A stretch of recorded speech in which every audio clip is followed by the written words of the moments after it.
ఈరోజు తెలంగాణ రాష్ట్ర ముఖ్యమంత్రిగా బాధ్యతలు చేపట్టిన ఈ సందర్భం వరకు వివిధ దశలలో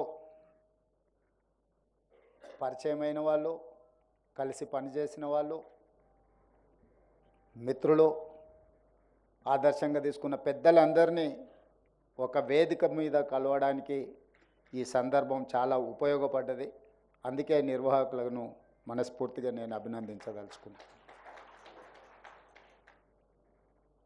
విద్యాసాగర్ రావు గారు అని పిలిస్తే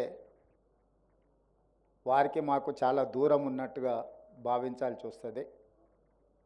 వారికి కావలసిన వాళ్ళు, వారిని అభిమానించే వాళ్ళందరూ వారిని సాగర్జీగానే గుర్తిస్తారు, సాగర్జీగానే పిలుస్తారు. మా అందరికీ వారు సాగర్జీనే. ఈరోజు విద్యాసాగర్ రావు గారు విద్యార్థి రాజకీయాల నుంచి ఉస్మానియా యూనివర్సిటీలో వారు అఖిల భారతీయ విద్యార్థి పరిషత్ ప్రతినిధిగా ప్రారంభమై ఆ తర్వాత శాసనసభ్యుడిగా 3 సార్లు బాధ్యత నిర్వహించి ఆ తర్వాత ఉమ్మడి ఆంధ్రప్రదేశ్ భారతీయ జనతా పార్టీ అధ్యక్షుడిగా, ఆ తర్వాత కేంద్ర సహాయ మంత్రిగా, ఆ తర్వాత ఈ దేశంలోనే ఒకటి అత్యంత రాజకీయ చైతన్యం ఉన్న రాష్ట్రం అయితే ఇంకొక రాష్ట్రం ఈ దేశ ఆర్థిక వ్యవస్థనే శాసించగలిగిన శక్తి సామర్థ్యాలు ఉన్న రాష్ట్రం.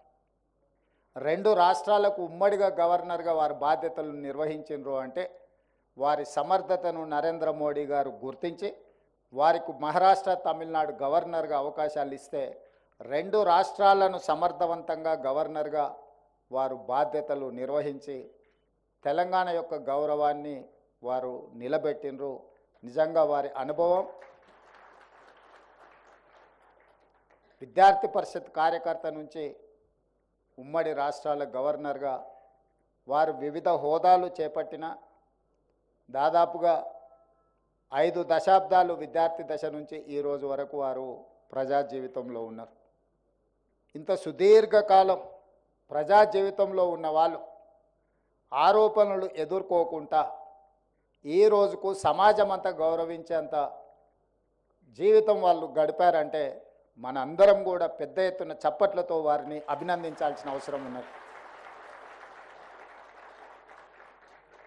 ఒక్కసారి కౌన్సిలర్గానో, కార్పొరేటర్గానో లేదా ఏదైనా ఒక అవకాశం వస్తే మళ్ళసారికి వచ్చే వరకల్లా వాళ్ళు చేసిన పనుల కంటే వాళ్ళ పట్ల వచ్చే ఆరోపణలు ఒక పుస్తకంగా తయారయ్యే ఈ పరిస్థితుల్లో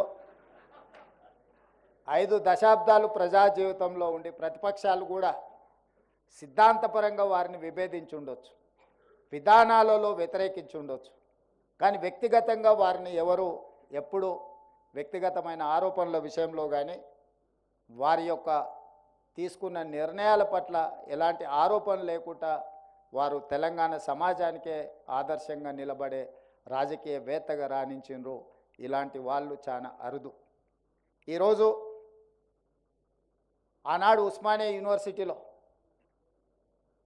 జైపాల్ రెడ్డి గారు, కేశవరావు గారు ఇలాంటి వాళ్ళ తర్వాత ఉస్మానియా యూనివర్సిటీ విద్యార్థి రాజకీయాలలో ఒకవైపున జార్జ్ రెడ్డి, ఇంకొక వైపున సాగర్జీ లాంటి వాళ్ళు ఆనాడు సిద్ధాంతపరంగా ఆనాడు విద్యార్థి రాజకీయాలలో భవిష్యత్ తరాలకు ఆదర్శంగా వాళ్ళు వాళ్ళ నమ్మిన సిద్ధాంతం కోసం గట్టిగా నిలబడ్డారు.